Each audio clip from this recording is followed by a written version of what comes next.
উপস্থিত আমার মা বোনেরা, এলাকাবাসী সবাই কেমন আছেন? আমার পক্ষ থেকে আপনাদেরকে আসসালামু আলাইকুম। হিন্দু মা বোনদেরকে আমার পক্ষ থেকে আদাব। আজকে আপনাদের এই কৈমারি এলাকায় আমি এ পর্যন্ত 3টা উঠান বৈঠক করলাম, এটা শেষ উঠান বৈঠক। তো আজকে আপনাদের কাছে কথা শুনতে আসছি, আপনারা কেউ বলতেছেন না। আমি যেমন প্রতিদিনই এরকম প্রোগ্রাম করি, প্রতিদিনই প্রোগ্রাম চলছে, বিভিন্ন এলাকায় গেলে বিভিন্ন দাবি দেওয়া করে। আপনারা কিন্তু কোনো দাবি দেওয়া পেশ করলেন না। আপনাদেরকে বলতে হবে, আপনারা বলেন না বলে কিন্তু আপনাদের কথা কেউ শুনে না। কথা বলা অভ্যাস করতে হবে।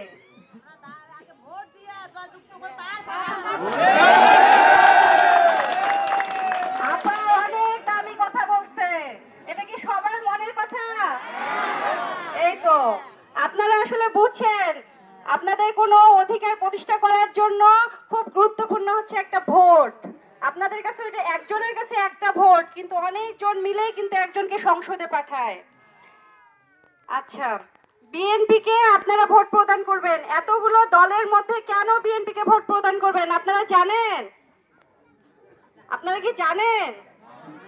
সঠিকভাবে জানেন না। আমাদের চাচারা কিন্তু বিভিন্ন মিছিলে যায়, মিটিং এ যায়, আমার চাচি বোনরা কি যায়? যায় না।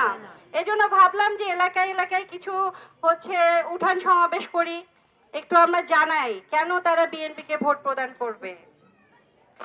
আমাদের নেতা তারেক জিয়া 31টা দফার, উনি যদি সরকার গঠন করেন 31টা দফা তিনি পূরণ করবেন বলে প্রতিশ্রুতি দিয়েছেন। এই 31 দফা সম্পর্কে একটু আমি বলি।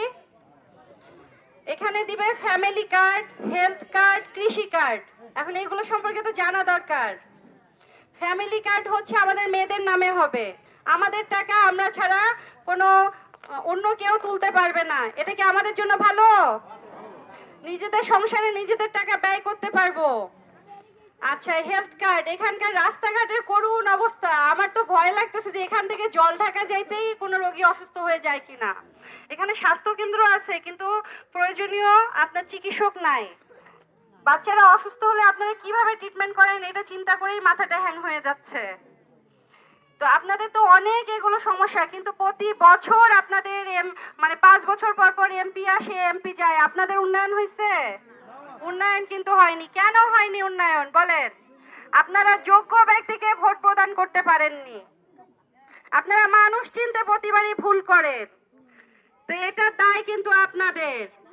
এবার বাড়ির কাছের মানুষ ভোটে দাঁড়াইছে, 20 টাকা রিক্সা ভাড়া দিয়ে আপনারা যাইতে পারবেন, যা তাকে মনের কথা বলতে পারবেন। একদিন যাবেন কাজ হইলো না, 2 দিন যাবেন, একদিন কাজ হবেই তো, কাজ তো হবে, কিন্তু যে এমপি দেখা পাবেন না সে এমপি কে ভোট দিয়ে কি লাভ হবে বলেন?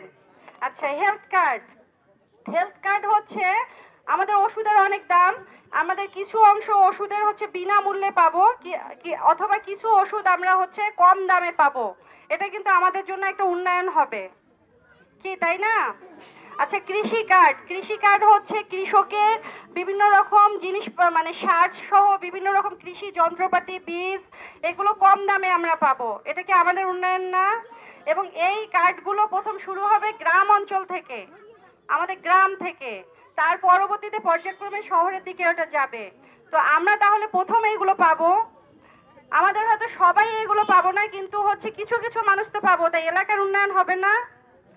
আমরা জান্নাত দিতে পারবো না, কিন্তু আমরা হচ্ছে পৃথিবীতে বেঁচে থাকার যে উপকরণগুলো দরকার, আমাদের জীবনযাপন সহজভাবে পরিচালনার জন্য যেগুলো দরকার, এগুলো তো দিতে পারবো। জান্নাত কি কেউ দিতে পারে? জান্নাত কেউ দিতে পারে না। আমাদের বিভিন্ন দল বলে বের হচ্ছে তারা জান্নাত দিবে, তাহলে হিন্দু ভাই বোনদেরকে আমাদের কি দিবে? আমাদের মানে তারা যখন হিন্দুদের কাছে যায় তখন বলে যে আমরা শরিয়া আইন বাস্তবায়ন করব না, কিন্তু যখন মুসলমানের কাছে যায় তখন বলে আমরা শরিয়া আইন বাস্তবায়ন করব। এটা কি এক মুখে দুই কথা না?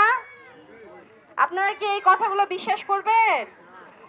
আপনাদের নিজেদের উন্নয়নের জন্য, এলাকার উন্নয়নের জন্য আপনারা বিএনপি সরকারকে ভোট প্রদান করবেন। এবং বিএনপি সরকারের প্রতিনিধি হচ্ছে আমার শ্বশুর আলহাজ সৈয়দ আলী সাহেব। ওনাকে আপনারা সবাই চিনেন। নাম শুনেছেন? আলু রাখেন না? এই তো চিনি ফেলছে। আচ্ছা, ওনার সম্পর্কে আপনারা অনেকেই অনেক কিছু জানেন। উনি অনেক মসজিদ, মাদ্রাসা, বিভিন্ন ব্যক্তি উদ্যোগে সেগুলো পরিচালনা করেন। আচ্ছা, হিন্দু ভাই বোনদের জন্য কি করেন এটাও তো প্রশ্ন। আমাদের পূজা মণ্ডপ কয়টা? হিন্দু আমার চাচিরা কি বলতে পারবে? পারবে না, কিন্তু আমরা কিন্তু জানি 179টা পূজা মণ্ডপ। 179টা পূজা মণ্ডপে একযোগে তাদেরকে একটা মানে সহযোগিতা করা হয়েছে। এটা কিন্তু ব্যক্তি উদ্যোগে। আজকে ভোট না হলে এখানে দাঁড়ায় আমি হয়তো বলতাম না কথাটা, কিন্তু এখন বলতে হয় কিছু কথা। না বললে তো আপনারা জানবেন না, তাই না? 179টা পূজা মণ্ডপে তিনি কিন্তু সহায়তা করছে। তো ওনার কাছে হিন্দু মুসলিম সবাই সমান। আসলে এটা আমাদের সবার কাছেই সমান হওয়া দরকার, তাই না? আমরা তো হিন্দু মুসলিম এখানে দেখবো না, আমরা সবাই বাংলাদেশি। সবার অধিকার সমান। আমার অধিকার যেমন, আমার প্রতিবেশীর অধিকারও তেমন।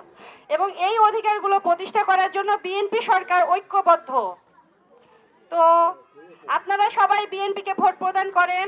অনেক বছর পর আমাদের ভোটের অধিকার পাইছি, আমরা পাইনি? এত বছর কি ভোট প্রদান করতে পারছি? এমপি নির্বাচন এটা অনেক বড় নির্বাচন। আজকে ভোট প্রদান করবেন, 5 বছর সুখে থাকবেন, 5 বছর নিশ্চিন্তে থাকবেন। আজকে ভুল লোককে ভোট প্রদান করবেন, 5 বছর আপনার বাচ্চার চাকরি হবে না, আপনার এলাকার উন্নয়ন হবে না, আপনাদের উন্নয়ন হবে না। এগুলো আপনারা ভুক্তভোগী হবেন, এগুলো আপনারাই ভুক্তভোগী হবেন, আপনাদের এলাকার উন্নয়ন হবে না। তাই আপনাদেরকে বিএনপিকে ভোট প্রদান করতে হবে। আপনাদের সবার বুদ্ধি বিবেচনা আছে। আপনাদের সামনে কথাগুলো বললাম, চিন্তা করবেন এবং 12 তারিখে সবাই সকাল সকাল যে ভোট প্রদান করবেন। সকলকে আমার তরফ থেকে শুভেচ্ছা। এবং আমার শ্বশুরের জন্য সবাই দোয়া করবেন, উনি যেন সুস্বাস্থ্যের অধিকারী হন, সুস্থ থাকেন। সুস্থতার থেকে বড় নিয়ামত আল্লাহ তাআলা কিছু দেয়নি। ওনার জন্য দোয়া করবেন। আসসালামু আলাইকুম।